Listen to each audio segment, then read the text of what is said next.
Good morning, everyone. Today we are going to learn our second chapter, that is matter around us pure? In this chapter, today we will see our second topic, that is elements.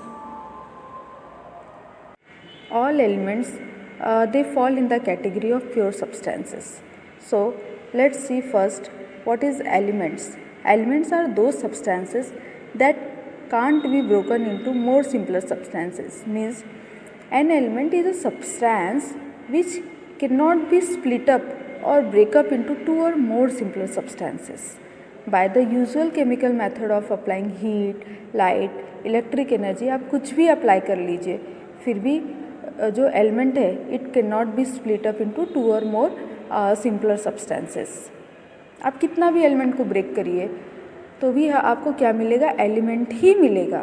So an element can not be split up into two और more simpler substances because it is made up of only one kind of atom. ये कैसे बना है, one kind of atom से ही बना है. तो आप जितना भी एलिमेंट को ब्रेक करेंगे आपको क्या मिलेगा, एलिमेंट ही मिलेगा. Okay, for example sulphur. Sulphur is an element, it is made up of only sulphur atom. Similarly, copper is an element, it is made up of only copper atom.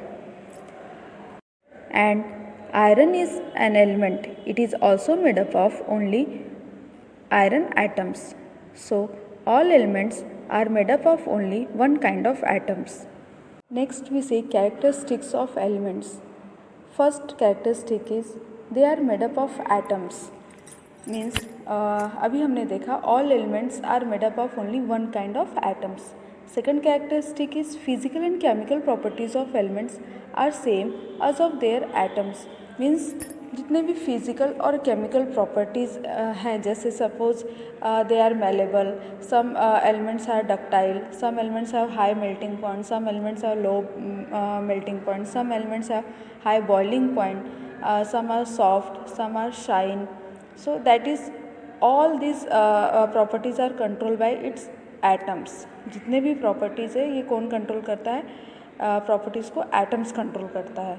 And third characteristic is they occur in nature in free or combined form. Means जितने भी elements हैं हमें free form में भी मिलते हैं और combined form में भी मिलते हैं, but depending on their reactivity कि वो कितना रिएक्टिव है. तो इस तरह हमें एलिमेंट्स कंबाइन फॉर्म में भी मिलते हैं एंड फ्री स्टेट में भी मिलते हैं, बट इन फ्री स्टेट हमें जो एलिमेंट्स मिलते हैं वो बहुत कम मिलते हैं. Okay, so next characteristic is they can be prepared artificially bye nuclear reactions. Means nuclear reaction it is a specific type of reaction. इसके अंदर एक एटम्स होता है, अगर उसके न्यूक्लियस को आप डिस्टर्ब करेंगे तो क्या होगा, जो न्यूक्लियस है वो अनबैलेंस हो जाएगा. मीन्स न्यूक्लियस में न्यूक्लियर फोर्स होता है, अगर आप उसे डिस्टर्ब करते हो तो उसका जो न्यूक्लियस है वो क्या हो जाएगा, चेंज हो जाएगा.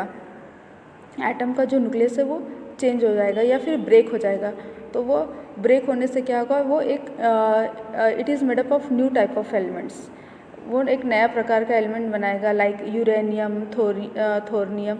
ये जो भी एलिमेंट्स है दे आर आर्टिफिशियल एलिमेंट्स है. जो 90 पीरियोडिक टेबल में 92 के बाद जितने भी एलिमेंट्स है they all are artificial elements.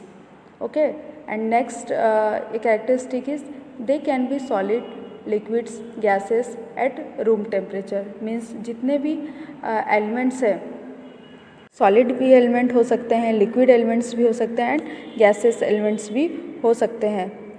So the number of liquid element is 3. तो कौन कौन से वो 3 लिक्विड एलिमेंट्स है, ब्रोमीन है, मरकरी है एंड गैलियम है.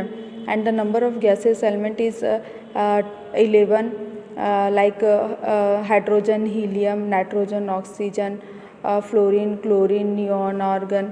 These all are gaseous elements and rest are solid elements like iron, sodium, potassium, magnesium, aluminium. These all are solid elements. Next we see classification of elements. Elements या तो metal हो सकते हैं या non metal हो सकते हैं या फिर सेमी मेटल्स हो सकते हैं. सेमी मेटल्स मीन्स मेटलॉइड्स, इसे हम मेटलॉइड्स भी कहते हैं. First we see about metals.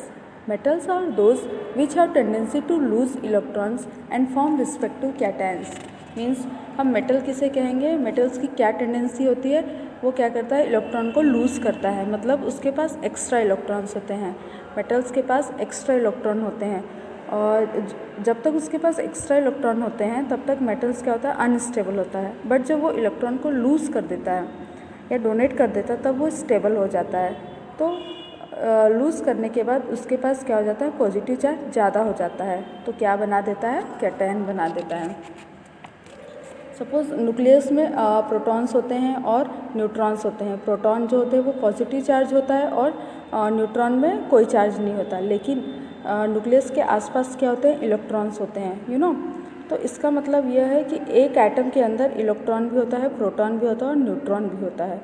जो मेटल है उसके पास एक्स्ट्रा इलेक्ट्रॉन होते हैं, तो वह एक्स्ट्रा इलेक्ट्रॉन क्या करता है, डोनेट कर देता है। अगर वो इलेक्ट्रॉन डोनेट करते हैं तो उसके पास पॉजिटिव चार्ज वाले पार्टिकल्स ज़्यादा हो जाते हैं। तब हम क्या कहेंगे, जब किसी एटम के पास पॉजिटिव चार्ज ज़्यादा आ जाए तब वो नेचुरल नहीं रहता, तब उसे हम क्या कहेंगे, कैटायन। इसलिए metals are electropositive elements because they have tendency to lose electrons. So next we see properties of metals. First, we see physical properties of metals. First property is metals are malleable. Means that metals can be beaten into a thin sheet with a hammer. Means हम metal को beat करके उसे thin sheet में convert कर सकते हैं. For example, silver metal can be hammered into thin silver foils because of its high malleability. The silver foil are used for decorating sweets. Similarly, aluminium metal is quite malleable and can be converted into thin sheet called aluminium foil. These aluminium foils are used for packing food items like biscuits, chocolates, medicines, etc. So, malleability is an important characteristic property of metals except alkali metals, because alkali metals are soft metals like sodium, potassium, rubium. And second property is they are ductile.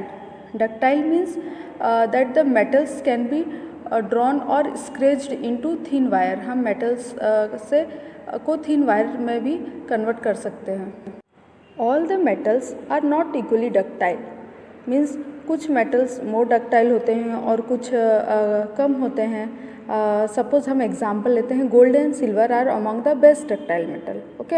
And copper and aluminum metals are also very ductile and can be drawn into thin wires which are used in electric wiring. So the ductility is another important characteristic properties of metals.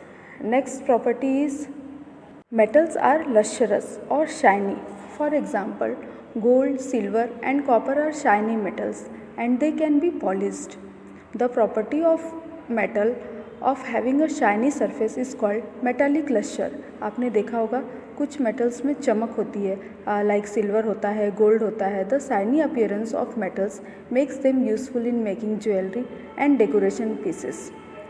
Next property is metals are generally hard except sodium and potassium, which are soft metals.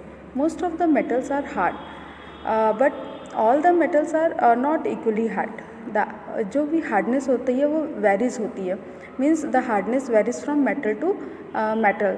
Most of the metals like iron हो गया, copper, aluminium extra, these are very hard. They can not be cut with a knife. There are some exception. Sodium and potassium are soft metals which can be easily cut with a knife. Next property is metals are good conductors of heat and electricity. Means metals में जो electrons होते हैं वो freely move होते हैं. Means metals allow heat and electricity to pass through them. For example, silver metals is the best conductor of heat as well as electricity. Like the cooking utensil and water boilers etc. are usually made up of copper or aluminium metals because they are very good conductor of heat. The electric wire are जो हमारे घर में electric wire use होते हैं that are made up of copper and aluminium metal. सो हम क्यों electric wire घर में यूज़ करते हैं कॉपर और एल्युमिनियम के, because they are very good conductor of heat and electricity. Next properties metals having high melting point and boiling point. Means most of the metals melt and vaporise at high temperature. For example अगर हम iron लेते हैं तो iron having a high melting point. और अगर हमें इस iron को अगर लिक्विड में कन्वर्ट करना है means the solid iron melts and turn into liquid iron on heating to a high temperature. हमें बहुत हाई टेम्परेचर लगेगा उसे लिक्विड में कन्वर्ट करने के लिए। And some metals like sodium and potassium metals have low melting point. Next properties, metals are sonorous, means they produce sound when beaten. It is due to the property of sonorousness of metals. They are used for making bells, plate type musical instrument like guitars, sitar. And next property is metals are solid at room temperature. Except mercury, which is a liquid metal, all metals like iron, copper, aluminum, silver, gold, etc. are solid at room temperature. Next we see chemical properties of metals. Metals are electropositive elements because they have tendency to lose electrons. तो इसमें हम first देखेंगे reaction with oxygen. Means जब कोई भी metal oxygen के साथ react करेगा तो वो क्या फॉर्म करेगा, ऑक्साइड फॉर्म करेगा। सपोज़ मेटल को हमने ऑक्सीजन से रिएक्ट किया तो क्या बना, मेटल ऑक्साइड बना। इसी तरह हम नेक्स्ट एग्जांपल देखेंगे। सपोज़ हमने सोडियम को ऑक्साइड से रिएक्ट किया तो क्या मिला हमें, सोडियम ऑक्साइड। उसी तरह अगर हमने एल्युमिनियम को ऑक्साइड से रिएक्ट किया तो क्या मिला, एल्युमिनियम ऑक्साइड। बट सोडियम की जो वैलेंसी है, सोडियम पे कितनी वैलेंसी होती है, सोडियम क्या होता है, पॉजिटिव होता है, वैलेंसी पॉजिटिव होता है। और जो ऑक्सीजन होता है उस पे कितनी वैलेंसी होती है, 2 निगेटिव होता है। ठीक है, तो जब आप इसका रिएक्शन करेंगे तो इसकी जो वैलेंसी है वो इंटरचेंज हो जाती है। ओके, सपोज़ हमने इसका रिएक्शन किया तो जो भी पॉजिटिव चार्ज वाला है उसे हम पहले लिखेंगे सोडियम, और जो इसकी वैलेंसी है वो इंटरचेंज हो रहा है, मतलब सोडियम पे ऑक्सीजन की वैलेंसी हम लिखेंगे तो Na2 एंड O। ओके, तो हम इस तरह क्या होगा, सोडियम ऑक्साइड। उसी तरह एल्युमिनियम ऑक्साइड है तो एल्युमिनियम पे कितनी वैलेंसी होती है, 3+ होता है। Okay, 3 positive. एंड ऑक्सीजन कितना होता है, 2 निगेटिव। तब जब हम इसका रिएक्शन करेंगे तो जो भी हमारी पॉजिटिव चार्ज वाला जो भी एलिमेंट है हम उसे पहले लिखेंगे, दैट इज़ Al। और अब हमने क्या पढ़ा कि जो वैलेंसी है वो इंटरचेंज हो जाएगा तो क्या हो जाएगा, Al2 यहाँ आ जाएगा एंड O3 यहाँ हो जाएगा।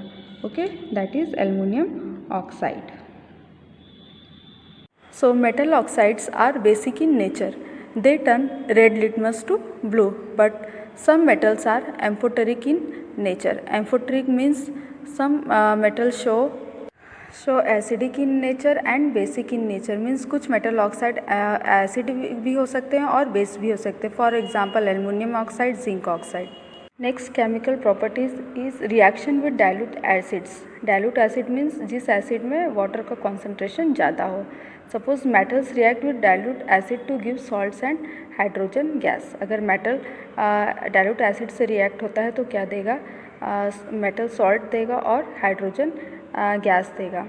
For example, suppose iron is react with dilute hydrochloric acid, then it gives ferric chloride. This ferric chloride is salt and also gives hydrogen gas. So आज हमने क्या देखा, what is metals and its physical and chemical properties. In next video we will see about non-metals and metalloids.